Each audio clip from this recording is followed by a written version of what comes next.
सुंदर पिचाई म्हणाले, एआय वर डोळे झाकून विश्वास ठेवू नका. नमस्कार, मी सिद्धी वन प्लस मराठीमध्ये आपले स्वागत आहे.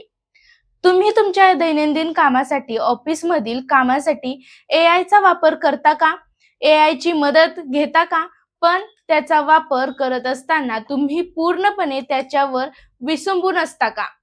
एआय ने दिलेली माहिती सत्य आहे असे समजून वापरता का? असे असेल तर तुम्ही चूक करत आहात.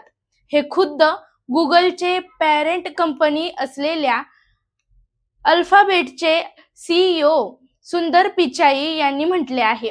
एआय तुम्हाला जे काही सांगत आहे त्यावर डोळे झाकून विश्वास ठेवू नका, असा सावधगिरीचा इशारा पिचाईंनी दिला आहे. सुंदर पिचाई म्हणाले, एआय मॉडेलला चुका करण्याची सवय आहे. त्यामुळे लोकांनी एआय मॉडेलकडून दिलेली माहिती इतर अन्य स्रोतांकडून पडताळून घ्यावी आणि नंतरच वापरली पाहिजे. माहितीच्या प्रणालीमध्ये विविधता यावी आणि ती अधिक समृद्ध व्हावी, हीच गोष्ट यातून अधोरेखित होत आहे. जेणेकरून लोक फक्त एआय तंत्रज्ञानावरच अवलंबून राहू नयेत, असे मत त्यांनी मांडले. सुंदर पिचाई यांना असा प्रश्न विचारण्यात आला की एआय चा फुगा फुटला तर त्याचा परिणाम गुगलवर होणार नाही का?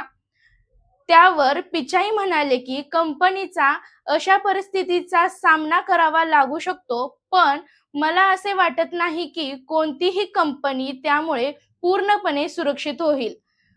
आम्ही पण नाही आहोत. सुंदर पिचाई यांचे हे विधान अशा वेळी आले आहे जेव्हा सिलिकॉन व्हॅली आणि इतर ठिकाणी साक्षरता व्यक्त केली जात आहे की एआय हा एक फुगा तर ठरणार नाही. गेल्या काही महिन्यात एआय अधिक तंत्रज्ञान कंपन्यांचे मूल्य वाढले आहे आणि अनेक कंपन्या या नव्याने वाढत असल्याने क्षेत्रात गुंतवणूक करत आहेत.